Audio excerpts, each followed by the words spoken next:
Hi everybody, this is Miss Miller. Welcome to week 1 of distant learning. I hope that all your classes are coming along, you're not having any technical errors, and you are ready to embark on this crazy journey for the next 6 weeks. So this is your second assignment called Examining Your Job Credentials. By now you should have done the self-analysis portion of the assignment where you reflected on what you think a perfect job for you would be. What are you passionate about? What do you like? What's important to you? So with that in mind, we're going to move on to the credentials or qualifications that you have for that job. So this assignment will be broken into 4 sections: employment, education, capabilities and skills, and honors, awards, and activities. Your credentials or qualifications are really just what make you able to obtain a position or job. What is it that you have that qualifies you to be able to work that specific job? So employment will be the first section of your assignment. On the right here, I've just taken screenshots of resume templates from Google Docs. Just so you could see what it looks like, but throughout this assignment, I'm not going to be focused on your formatting. I'm just going to be focused on your content.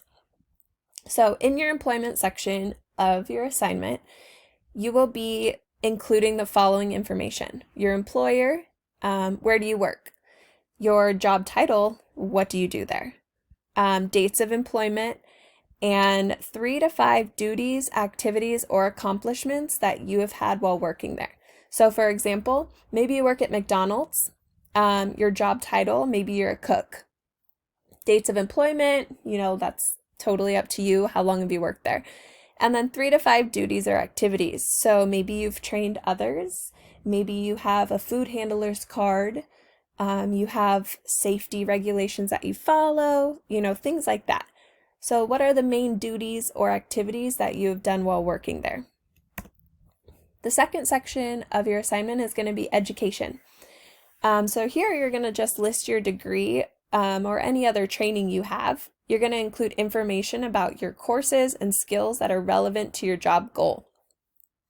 So obviously for you guys, the degree will be high school diploma, right? So over here where it says degree, your school name, your location, how long you've been at the school, but more importantly is this bottom section. So you want to include information about courses and skills. I realize at Mount Miguel that you guys have a lot of career pathways. So a lot of you, if you've been entered in those, have a lot of skills already embedded into your learning. That would be great in this section. If you've taken those health courses or the business courses, the cosmetology, this would be the place to write it. You want yourself to stand out, and the work you've done in your high school career pathway would be a great thing to add to your resume. If you haven't done the pathway, that's totally fine too. Maybe you've taken an ASB class. ASB promotes leadership, it promotes collaboration, right? You're planning, all of these things. Maybe you're taking a typing class or some sort of informative class on technology. I think this section would be really interesting to look at your electives. What electives have you taken throughout the school year, and how have those enhanced you? Okay, the third section is going to be the capabilities and skills. This is where you're going to list all of the skills you have that qualify you for the job you're seeking.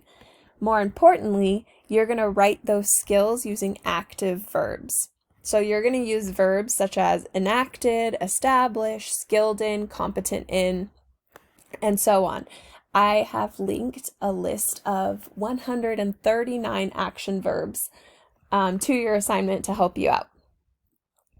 This last bullet point, though, is really important. It mentions this in your book, but I just want to talk about it a little bit because it can be confusing.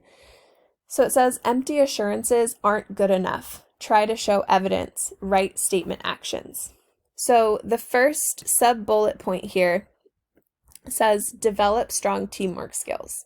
Now, traditionally, that would be a great thing to have, right? You want teamwork skills. A lot of employers want that. The problem is why should I believe you? Where's the evidence? Anyone can write that they have teamwork skills, but what's going to make it more impactful is if you tell me how you got those skills or how you use those skills.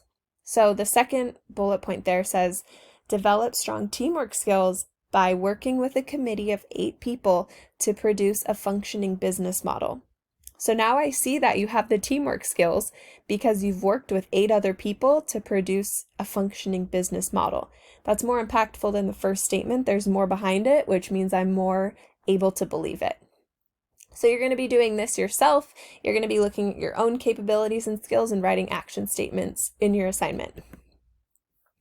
And the fourth and final section of your assignment will be awards, honors, and activities. This is where you're going to think about awards you've received in school or outside of school, honors you've received, activities you do outside of school that make you a well-rounded individual.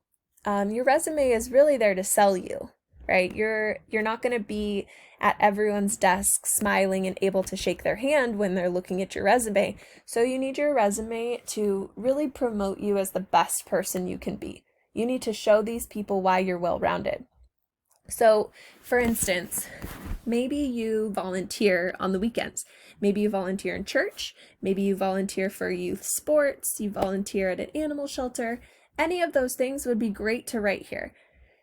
Maybe you are the team captain of your sport or team captain of your club.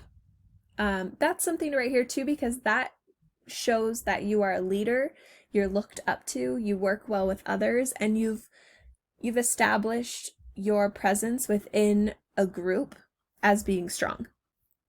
Other things that you might want to list here are academic awards. Show that you're driven, you're hardworking. Maybe you were named best defensive player. These are just things that you want to write here. It will feel a little boastful. You'll feel a little bit like you're your own hype man, but that's what it's here for. So you might also want to list anything that suggests you possess traits that are relevant to your target job. However, it doesn't have to be that way. It can just be awards that you've received. So those are the 4 sections that you're going to see in your assignment. That was just a really quick overview to supplement your reading. On page 401, there's a really great list of questions at the top that will probably help you process through some of these sections. However, I just wanted to do a walkthrough PowerPoint with you for those who were still a little bit confused after the reading. So now what? Now you're going to complete the assignment on Google Classroom titled Examining Your Job Credentials, and I'm going to show you that now. All right. So this is what you're going to find in Google Classroom under Examining Your Job Credentials. The top half is going to be your directions. The bottom half is going to be your assignment. So directions, now that you've viewed the PowerPoint, you can complete this on your own. Use this website for more information and a great list of active verbs. So if you click this, you can follow the link and it will give you those 139 action verbs that you may want to use in your 3rd section. This highlighted portion is important to you. You may use bullet points to write your information in this graphic organizer. I showed you the formatting of a standard resume on the presentation. However, I'm not grading your formatting here. It's really more about your action statements and your content. So scroll down to the assignment. Using the self-analysis assignment results, the job I'm seeking is blank. You have now already written about your self-analysis and what you think a potential job for you would be. So that's what you're going to write here. And then what you're going to do is you're going to go through and just fill out these boxes. I've given small instructions and reminders on them, right? So for your employment, it's your employer, the job, the dates, and 3 to 5 duties or responsibilities. I think the bigger ones are going to be down here, especially the capabilities and skills, because that's where you're going to be writing those action statements. If that part gets confusing, or really if any of this gets confusing, I'm also going to link an example that I did. This is all information that's true to me. I did not go to Mount Miguel. However, for the sake of this assignment, I put it there. But I do work here. This is real. I did write these. So use this to help you if you get stuck. If you continue to have issues or are finding this to be confusing, then please reach out to me. We can email. We can Zoom, we can Skype, or we can even have a conversation over the phone, depending on what works for you and what we set up. But keep in mind that I didn't fill this out completely. This says you need 3 to 5 duties. I wrote 1 just for an example for you. Again, down here, skills, I wrote 1 just so that you could see what I was kind of looking for, but you will be filling it out. So that's your assignment. Once you fill out the graphic organizer, just go ahead and submit it on Google Classroom. And that's the end of week 1. So overall, by Thursday at midnight, you should have responded to the YouTube video, submitted the self-analysis assignment, and now submitted the examining your job credential assignment. Once you've done all three of those things, then you're done for the week, and we will start week 2 on Monday. So good luck. Let me know what you need. I'm here to help you. Please reach out by email.